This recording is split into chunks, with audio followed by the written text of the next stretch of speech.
It's a craft that you can learn at any stage in life. Today we're sharing a lesson on beautiful brush lettering.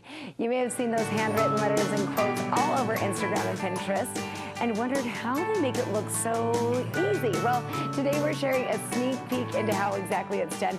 Jennifer Lee with Letters and Designs is here to teach us her tried and true techniques of the trade. So Jennifer, tell us how this differs from calligraphy, from other kinds of lettering. There is a difference between hand lettering and calligraphy.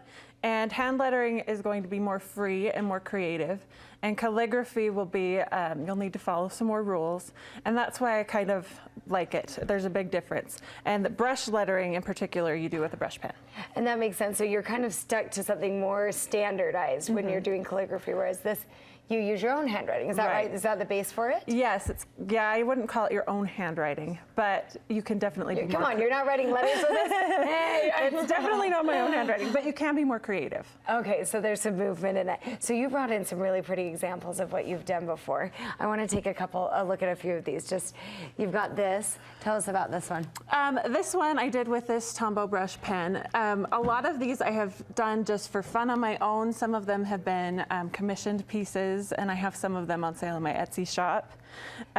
This one over here with the color, this is something I'm really into at the moment, is taking these colors with all these beautiful pens right here and blending them together to create this lovely, this cool ombre effect. Yes, it's so fun. I was going to say ombre has kind of made its way everywhere, from our hair to our clothes and now into art. Yeah, it's really, really fun. Really beautiful. And how much more difficult is it to do an ombre versus kind of, because I see some shadowing in this as well. It definitely takes time. So those videos that you see on Instagram, we've sped them up a lot. Because we can't post a 15-minute Don't think you can do it that quickly. Yeah, exactly. And then you have some of these that I love with the gold, and gold is so big right now. These metallics are so in. Absolutely. So seeing this gold lettering is really fun. How is this done? So when you want to gold foil something, and I've been doing that a lot more lately because it's very popular. So I go through lots of drafts. I do it in ink the way I want it, and then I have to digitize it. I scan it in to the computer, and then you have to print it on a laser printer and then get gold foil and foil it up. It definitely adds the extra oomph that you need.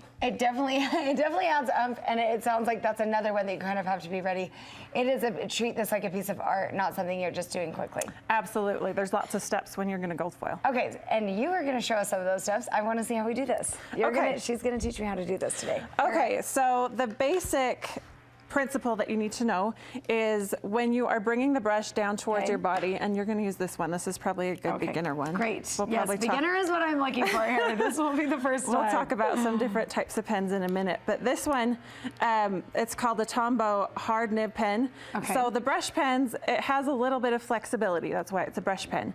So when you press down and you're bringing the strokes towards your body, you're going to press down harder. Okay. And when you stroke up and upstroke, you're going to lift your pen and do it a little bit lighter. Okay, so coming down is hard, up is a little lighter. Light. So let's just start with a down stroke, and we'll turn it into an N, okay? An N. So we'll just start with one line down and push hard so it ends up being thicker.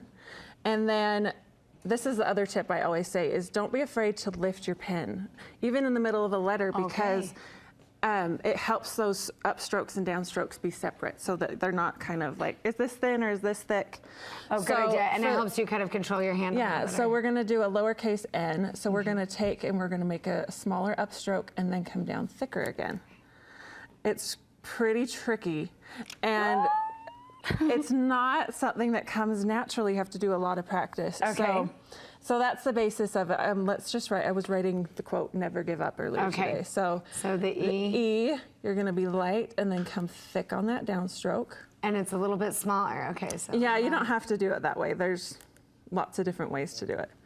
And then keep going with that stroke and down on the V. Okay. So it definitely takes a lot of practice. Down on the V. And up, thinner. That's good. I'll just finish this word. Everyone is going to see what a pro you are when they see this. I'll just finish that word and then maybe we could talk about the pens. This one is easy to learn with because the hard tip makes it easier to create a smaller upstroke. Yes. Whereas this one, you'll see the tip is a lot bigger. And so when you create that stroke, you really have to. it's Be a able little to bit kind of control your hand, whereas Yeah. this is a little bit more forgiving. Yeah, this one takes a little bit more control. Okay, can we hold these up and show people the difference between yours and mine? I don't know. Absolutely. I'm kind of impressed with what I did. No, mine looked a lot like that when I started. Oh, did it? Okay. Absolutely. In fact, I posted a picture recently, like before and after, because it takes a lot of time. So you're saying the biggest tip is just the heavy on the down and light on the up. Heavy on the down, light on the up, Okay. and just a lot of practice. Just a lot of practice. And I have some practice sheets that I've put on my website that you can download and practice those strokes. Because mastering just being able to hold this the right way. Okay, and we're seeing some video of you doing this, and like you said, this is speeded up because I'm thinking, gosh, Yes, that is definitely this looks speeded up. Seriously good. So you've gone through also and maybe done a pencil layer first. Is that what that is? Absolutely, yeah. If I'm working on something that I need different, I work through several drafts. So I'll do it in pencil first, and then I'll put it under some tracing paper, or I have a light pad that I can put the paper on, and then I just go over it with the ink after I got it the way I want it. Okay, and so with that first one, before you, especially if you're thinking of this as a work of art, you really want to make sure that it's looking kind of perfected when it comes out. Tell us a little bit about how to add color to these. Okay, the colors, let's go through some of the types of pens. The colors, these are called Tombow dual brush pens, and they come in 90-something colors, and they're really fun to just add sorts of different things with. So on this, I'd start with a lighter color, and you can see it on some of my videos online, and then I'd add a darker color and blend it. These, again, these are a little bit more tricky once you learn to control your pen a little bit. Go for the Tombow dual brush. These are the Tombow hard and soft nib, and these are a great place to start. So. And you definitely want a specific kind of paper as well. Okay, what kind of paper are we going for when we do this? The smoother, the better. Okay. The smoother, the better. So smooth paper, because so you can get that kind of... Yeah, computer paper, you'd be surprised, is actually, it has more of a texture to it. And because of that texture, it's gonna fray your pens. So they won't work very well. So what kind of paper is this? What have you brought in? This is Rhodia paper. You can find this on Amazon. It's super smooth. It's not the cheapest, so I save this. So that's why we do a draft. Yeah, and that's why we don't go straight to Rhodia. Or I buy a tracing pad. Just any tracing paper, honestly. And it is smooth like silk. Yeah, it's a lot smoother. And then there's also an HP Laser Choice paper that I buy, and I'll put that on my Instagram. But that is a lot cheaper, and you get a lot for just a couple bucks. So that's good to practice on too. Okay, good. And I know we can find more on your Instagram. Tell people where to find that. Absolutely. Letters and Designs is my Instagram, and I'm actually doing a giveaway.